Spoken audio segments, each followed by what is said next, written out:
লাল লাল করে ভেজে নিয়ে তুলে রাখার পরে দিয়ে দিতে হবে পাঁচফোড়ন। পাঁচফোড়নের পরে দিয়ে দিতে হবে ফুলকপি, ছোটো করে কেটে রাখা ফুলকপি ভালোভাবে নেড়ে চেড়ে এর মধ্যে দিয়ে দিতে হবে আদা লঙ্কা বাটা বা আদা বাটা। কিছুক্ষণ নাড়াচাড়ার পরে সেদ্ধ করে রাখা আলু এবং ভেজানো ড্রাই ফ্রুটস দিয়ে দিতে হবে। এরপরে দিয়ে দিতে হবে ভিজিয়ে রাখা কসুরি মেথি, বিট লবণ এবং হলুদ এবং ভেজে রাখা ফুলকপি দিয়ে ভালোভাবে নেড়ে চেড়ে ফুলকপির পুরটা আমরা তৈরি করে নেব। এটি হলো সিঙ্গাড়ার আসল পুর। এবং নামানোর আগে দিয়ে দিতে হবে আগে থেকে রেডি করে রাখা ভাজা মশলা। এটা কিন্তু অত্যন্ত ইম্পর্টেন্ট একটি জিনিস সিঙ্গাড়া তৈরির জন্য। এরপরে দিয়ে দিতে হবে তার মধ্যে ভেজে রাখা বাদামগুলো ভালোভাবে নেড়ে চেড়ে আমরা পুরটাকে এক সাইডে সরিয়ে রাখবো এবং তৈরি করবো এবারে তেঁতুলের চাটনি। সর্ষে তেলের মধ্যে আগে থেকে ভিজিয়ে রাখা তেঁতুল এবং খেজুর বিচি ছাড়িয়ে আমরা ভিজিয়ে রেখেছিলাম। তেঁতুল এবং খেজুর ভালোভাবে সর্ষে তেলে সামান্য পরিমাণে দিয়ে বিট লবণ দিয়ে গুড় দিয়ে দিতে হবে। তেঁতুলের চাটনিটা হতে হতে আমরা করে নেব সিঙ্গাড়ার খোল তৈরি।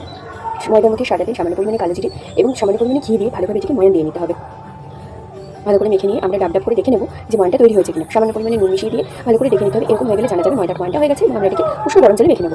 তারপরে তেঁতুলের চাটনিটা ভেজে রাখা জিরে গুঁড়ো এবং গোলমরিচ দিয়ে ভালোভাবে নেড়ে চেড়ে আমাদের ইতিমধ্যে তেঁতুলের চাটনি কিন্তু তৈরি। আধ ঘন্টা ময়ান দিয়ে রেখে দেওয়ার পরে ময়দাটাকে ভালো করে ঠেসে বড় বড় আকারে লেচি কেটে নিতে হবে। বড় বড় করে লেচি কেটে ঠিক লম্বালম্বি এভাবে বেলে নিতে হবে এবং মাছ বরাবরই কেটে নিতে হবে। এখান থেকে আমাদের দুটো সিঙ্গাড়া তৈরি হয়ে যাবে। এইভাবে ঠিক দেখো, এইভাবে ট্রায়াঙ্গেল করে মুড়ে নিয়ে ঠিক সিঙ্গাড়ার খোলটা তৈরি করে গেলে এই সামান্য পরিমাণে পুরটা দিতে হবে। পুরটা একটু সাবধানেই ভরো যাতে বেরিয়ে না যায়। ঠিকঠাক পরিমাণে ভরে ভালোভাবে কিন্তু আমাদেরকে মুড়ে নিতে হবে। দেখো কি সুন্দর রেডি হয়ে গেল আমাদের ট্রায়াঙ্গেল সিঙ্গাড়া। আরেকটিও আমরা তৈরি করে দেখিয়ে দিচ্ছি।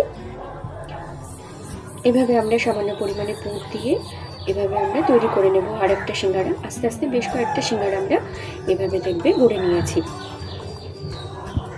কড়াইতে ইতিমধ্যে কিন্তু ডুবো তেলে আমাদের সিঙ্গাড়া ভাজতে হবে। আমরা সিঙ্গাড়া তেলটা কিন্তু গরম করতে দেব এবং সিঙ্গাড়াগুলো কিন্তু একদম মিডিয়াম আছে ভাজা হবে, জোরে কিন্তু ভাজা হবে না।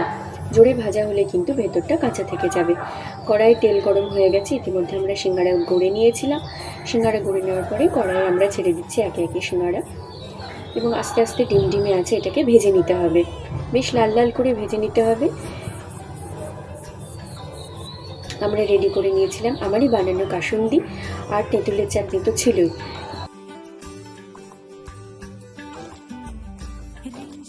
দেখো মুড়ির সাথে আমরা পরিবেশন করেছিলাম সিঙ্গাড়া। বৃষ্টির দিনে ঠান্ডা ঠান্ডা ওয়েদারে শীতকালেও তোমরা ঠিক একই উপায়ে বানিয়ে নিও সিঙ্গাড়া। ফুলকপির সিঙ্গাড়া কেমন লাগলো তোমরা কিন্তু অবশ্যই জানিও।